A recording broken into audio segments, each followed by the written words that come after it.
Hi everyone, welcome to Spiritual Rain. My name is Rain. This is my series, Healing with the Inner Tarot, and we are on episode number 3 today.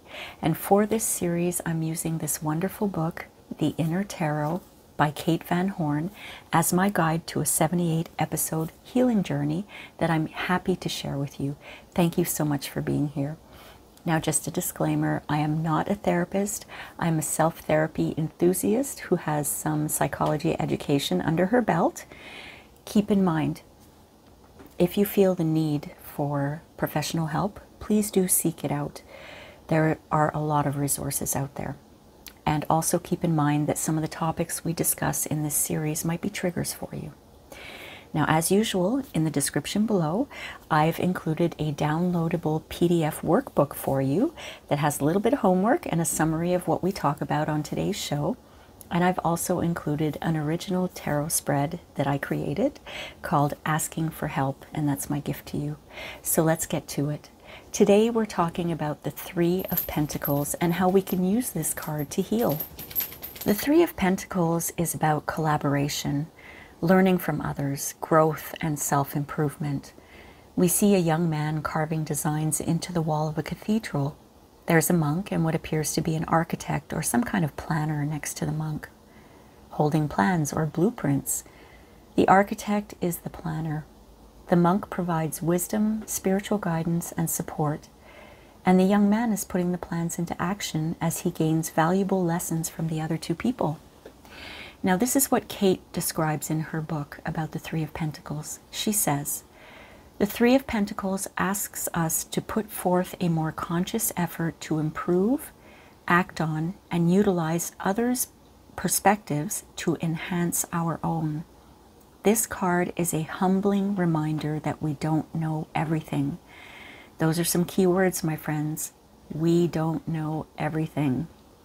She also says, we must lean on the skills and expertise of others to tap into and develop our talents. I could add that another meaning of this card is that we are now at the beginning stages of working towards a goal and that we're on the right track. So keep moving forwards towards that goal. Don't give up, even if it gets too hard or if you get stuck. Here's an interesting synchronicity. My friend Ange and I do a bi-weekly show on her channel. It's called Beyond the Veil. And in our last episode, we talked about emotional intelligence and how having an emotionally intelligent high response helps to motivate you to keep working towards your goals and to take a deeper dive into what you can learn from any situation. So I think it relates very well to the Three of Pentacles, and I'll have the link in the show notes to that live stream if you want to check that out. If we look at the Three of Pentacles reversed, we might get the message that we are perhaps procrastinating on our goals. We might lack motivation, maybe feel apathetic about our plans. We may lack the skills to be a team player. We might be a know-it-all and have no interest in other people's input or ideas. Or maybe we just never ask for help. Trying to do it all on your own can actually be very undermining. If it's all your way or the highway, just keep in mind you might run off the road at some point. So like in the Ace of Pentacles card, we have a gateway here. A stone archway that invites us to transition to something new. We also have 3 pentacles in the archway in the shape of a triangle. This symbolizes cooperation between these people. And 3s represent communal energy, the idea that maybe we shouldn't be going through certain experiences alone. Maybe the suggestion for further healing is learning how to ask for help. But not just asking for help, gaining knowledge from others who are in a position to really guide us and help us. So, when I did some deep thinking about the Three of Pentacles card and how it can help us heal, the words ask for help really kept popping into my conscious mind. Under the Three of Pentacles, we have a rose carved above the archway. Roses represent femininity. We could see this as a symbol of love, passion, and nurturing energy. And doesn't that describe feminine energy very well? Here's a quote I read from the company called The Moon School. The feminine can be found in the intuitive hunch that pushes you in the right direction when logic sends you the opposite way. And feminine energy moves through the vulnerability of asking for help. Now, I find that very interesting. When you have high feminine energy, it moves you through the vulnerability of asking for help and expressing your own needs and leaning on someone who has greater capacity in the moment than you do. So, in today's healing journey, we're going to talk about asking for help. And here are a few quotes about asking for help. The first quote is from Lily Collins. Asking for help is never a sign of weakness. It's one of the bravest things you can do, and it can save your life. Our second quote is from Les Brown. Ask for help, not because you're weak, but because you want to remain strong. The third quote that I found says, it is okay to ask for help. I give help when others need it and ask for help when I need it. This is Louise Hay. And we all love Louise Hay. She wrote so many wonderful self-help books about healing, and she founded Hay House Publishing, where there are so many tarot and oracle decks published. I believe she started that publishing company when she was in her 60s. Talk about new transitions.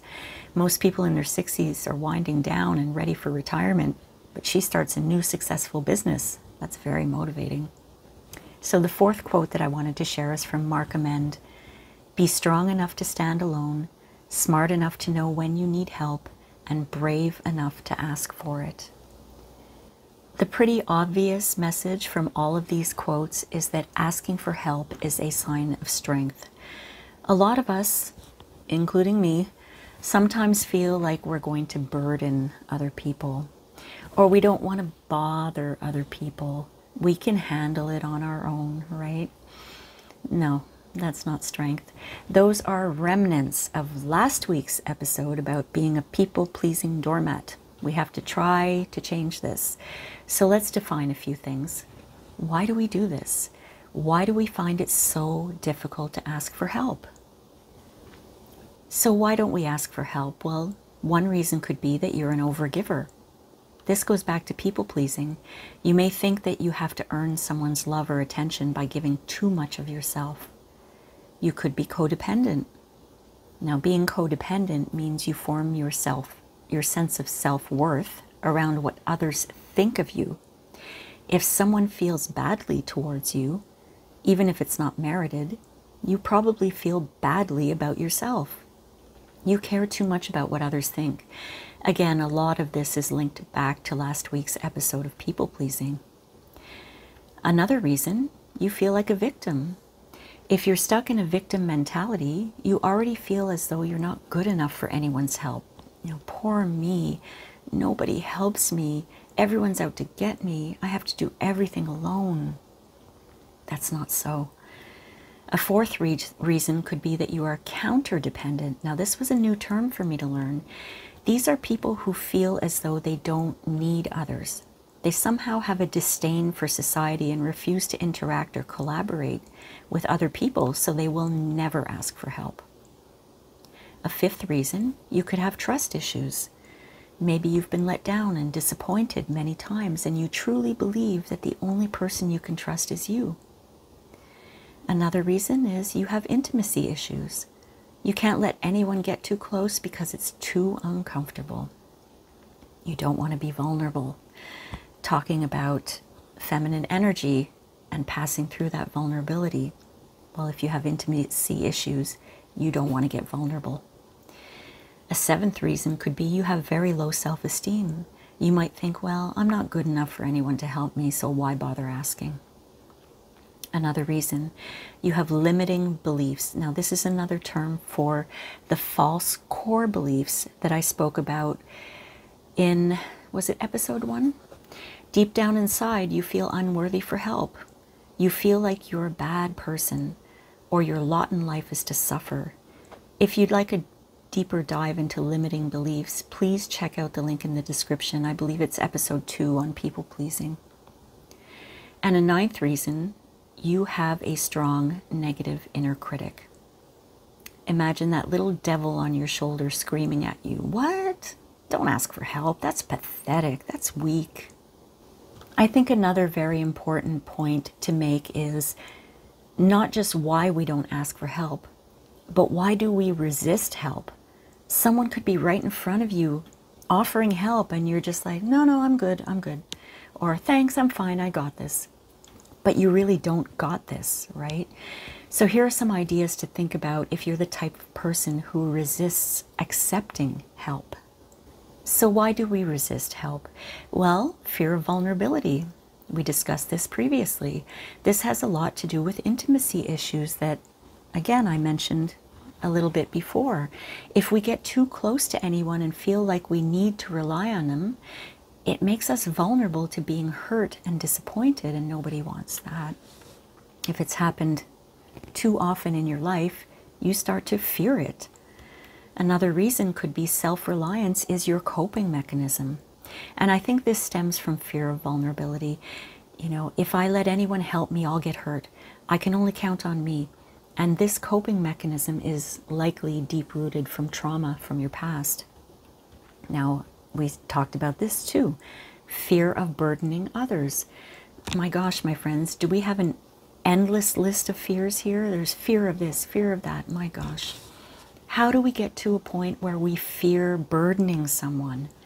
It's okay to be considerate when you know someone has a lot on their plate, but it can become a problem when you consistently feel as though any request for help is a burden to others. You may start to feel that you are the burden. You get what I'm saying? And this leads to number 4, shame or unworthiness. You feel ashamed that you need to ask for help. An example is you might tell yourself, "I should be able to do this on my own. What's wrong with me? I'm so stupid. I don't want anyone to know how stupid I am." And this goes back to what Kate said about the Three of Pentacles. You don't know everything. We weren't born with all knowledge. So another reason could be loss of control. A lot of people out there get scared when they ask for help because they're afraid of losing their independence. Some people are just control freaks or ultra perfectionists, and they can't feel comfortable knowing that the person they're asking help from might not help them in the way they quote unquote see as right. I've heard people say, "If you want it done right, then do it yourself." Well, this isn't necessarily true unless you're dealing with someone who is incompetent, or you are a perfectionist who has a fear of losing control of the situation or the outcome. Being independent is good. Fundamentally, it's a good quality to have, but being too independent for all of the reasons I listed above is very unhealthy. I often speak about the work burnout that I suffered back in the 2000s. I had a huge project that needed to be finished by the end of 2002. Without going into too much detail, there were hundreds of clients who needed to sign updated forms and waivers so that they can continue to access their accounts. Now, this was a trading firm, and the clearinghouse required these forms fully completed by December 1st, 2002, or they were going to shut accounts down. And if you know anything about trading, trading firms make money on each buy and sell. So if people aren't trading, the company's not making money. It was a legal issue and it couldn't be avoided. Now, just so as not to confuse you, a clearinghouse is kind of the company in between the buyer and the seller of the stock or the bond. They act as a bank in a way, to make sure that people have enough money to clear the trade, or issue what's called a margin call, telling the buyer to add more funds before they can release the stock or the bond to the buyer or the seller. I hope that didn't confuse you. Anyway, there are very strict rules when it comes to the stock market, and there very well should be, because people need to be protected so that there's no kind of illegal behavior. So I was running this company, and I gave one of my bosses a very detailed assignment. Yes, you heard me right. I asked for help from my boss. I couldn't get these forms sent out in time. I couldn't get them organized or sent back to the clearinghouse because I had way too much going on. So I asked one of my bosses if he could do it, and he said, "No problem, I'll take care of it." Okay, great. This was November 2022. So I asked for help, and I assume he completed the project. Well, in January of 2023, just 2 months later, we started getting angry phone calls from clients who were saying their accounts had been suspended. The clearinghouse was closing 10 accounts each day. I was just shocked. So I went into my boss's office, and the file I'd given him 2 months earlier was sitting right there in his inbox, probably collecting dust. He didn't do a damn thing. And he didn't even tell me. And he got angry with me because the clients were their accounts were closed, and that meant no profits, and he claimed I never asked for help.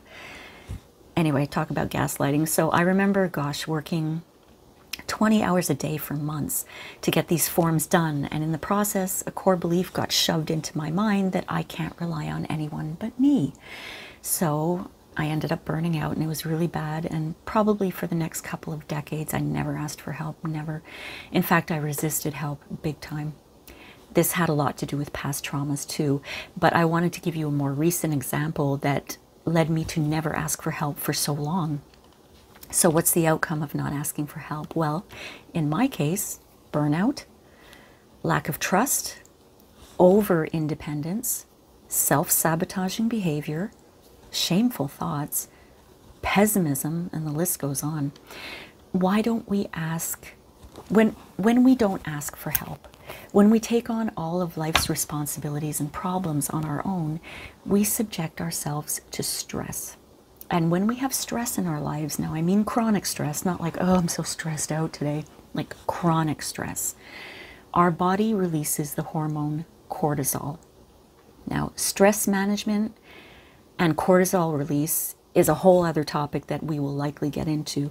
But in short, when our body stores and produces cortisol chronically, it can result in anxiety, it can result in depression, digestive problems, headaches, muscle tension and pain, heart disease, heart attack, high blood pressure and stroke, sleep problems, weight gain, problems with memory and focus. And trust me, my friends, all of those things I just listed, I had, including high blood pressure and what doctors called a minor cardiac event. I had a heart attack. Stress is no joke. And I still struggle to manage my stress now. Asking for help can alleviate some stressors, so please take that into consideration. And I can't remember who said this. I think his name was Govinda on one of his channels. He said, don't wear your shoulders as earrings. And that just reminded me of right before I burned out, my shoulders were up here all the time. And I had a hard time relaxing them. They were always up here because I was so stressed all the time. So yeah, stress can be a killer, my friends. So how do we ask for help? It would be easy to say, just ask. But, you know, easier said than done, right? There's discomfort. We have to practice. Going back to Kate's book, The Inner Tarot, with every card, she has a section called How to Connect with the Card. For the Three of Pentacles, she writes, outsource. It could be time to ask for additional hands as you juggle the many tasks and requirements asked of you. Trust that no matter what it is that you need, you are worthy of receiving it. So go ahead and make that call. So here are my 8 reminders of why asking for help is a good thing, why it's good for you.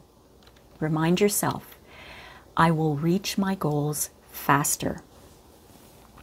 I will not feel so much stress, anxiety, and mental exhaustion. I won't waste valuable time trying to figure out everything on my own.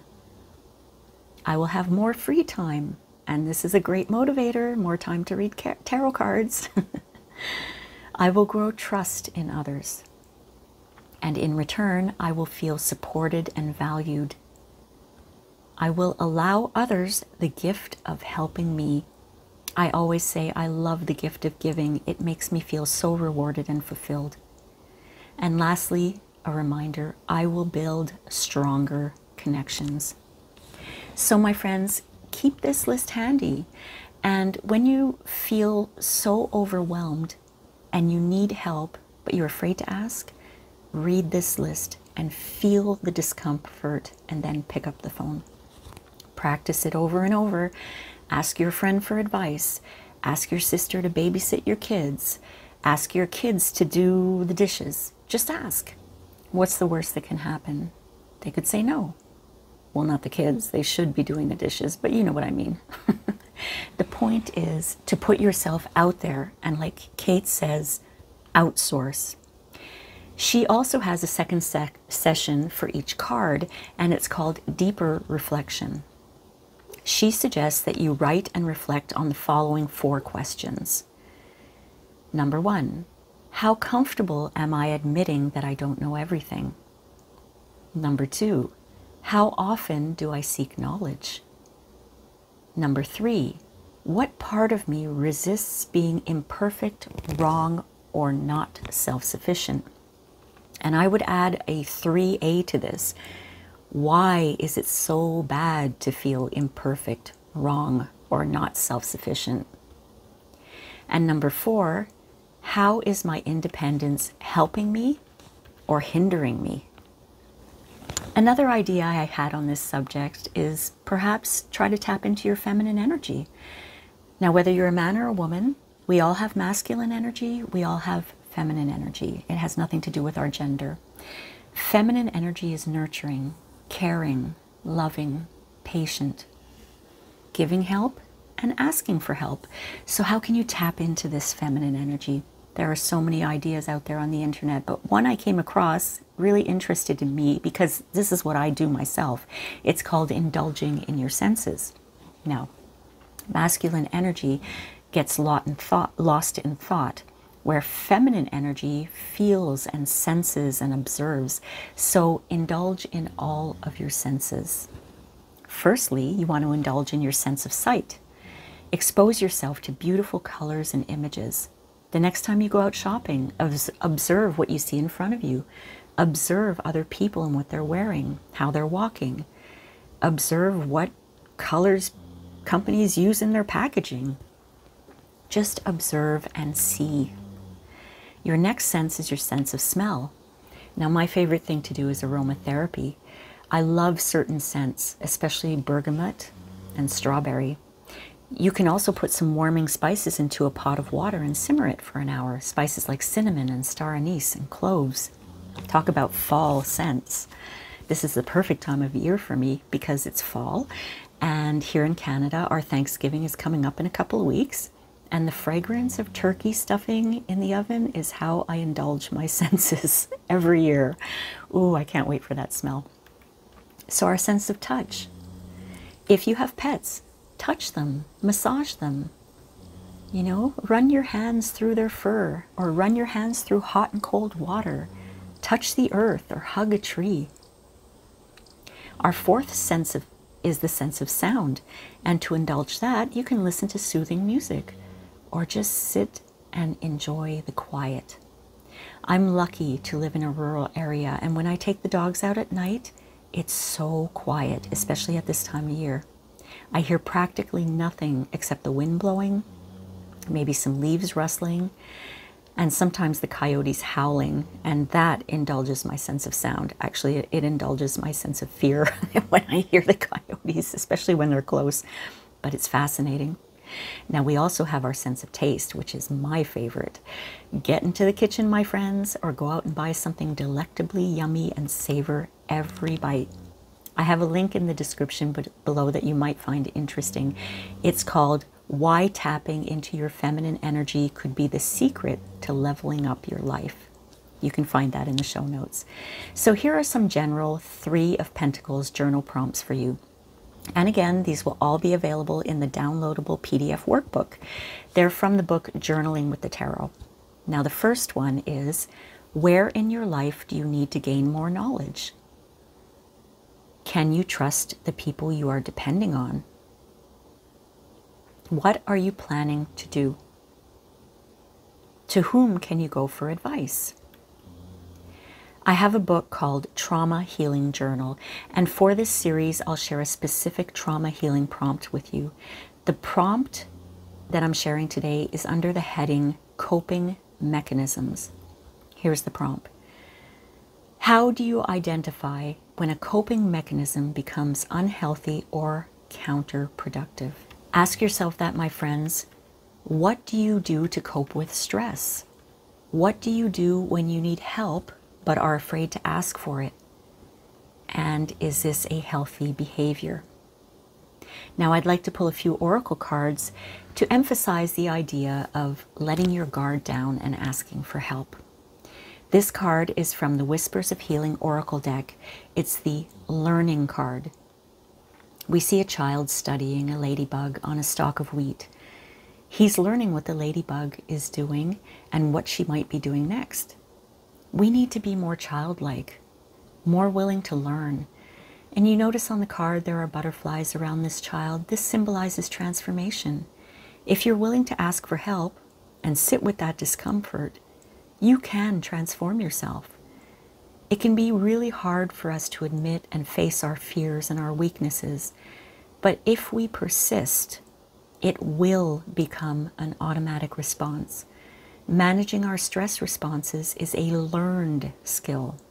We weren't born with it, but it can be learned and it can be unlearned. So be honest with yourselves, my friends, and persist. This card is from the Messages from Your Animal Spirit Guides. It's the Humpback Whale card. This goes back to what I was saying about indulging your senses. Indulge your sense of sound by listening to meaningful music. If you're lucky enough, you might be able to go out and listen to whales. I live by the Atlantic coast, and once in a while there are whales that come by the shore, and you may not be able to hear them singing under the water, but you can definitely hear the sounds they make as they swim through the ocean. But the card also suggests that music is essential to your healing and well-being, not just through listening, but also through singing and maybe playing an instrument. If we can tap into our senses, we're more in our feminine energy, and this should help us to let go of our irrational thoughts about asking for help when we need it. A lot of the times, we listen to the perfect song that expresses exactly how we feel, and this is a great way to embody that feeling as well. Now, I'd like to pull an oracle card for the collective as something we can keep in mind with regards to letting go of resisting asking for help. This is from the Divine Doors Oracle. I think that if we are offered a new gateway, threshold, or doorway, we should strongly consider taking it. If we're being given assistance, let's accept it. The message of this card is that change beckons. The path is shifting. The road leads a new way. Do not be alarmed as change beckons today. Let's try to unpack why we don't ask for help, my friends. Let's try to heal from this so that we can reap all of the benefits of accepting assistance gladly, without stress, anxiety, or judgment. So what are the points we should think about today, my friends? Number 1, asking for help is not a weakness. It's being brave. Number 2, not asking for help or resisting assistance can be very detrimental to your health. Number 3, we can learn to ask for help. Number 4, we can remind ourselves daily why it's okay to ask for help. Number 5, we can tap into our feminine energy to help us feel okay about asking for help. And number 6, we can use specific journal prompts to think deeply about why we can't ask for help. That's our show for today, my friends. Thank you so much for being here. I do hope that some of this resonated with you and you got something valuable from it. Please leave me a comment. I love your comments and I respond to all of them. And if you'd like to share it, I would be happy about that. And don't forget to check out all the goodies I left you in the show notes below. Next week, I'll be talking about the Four of Pentacles. So until then, my friends, I'm tapping my heart, sending you lots of love. See you next time. Bye.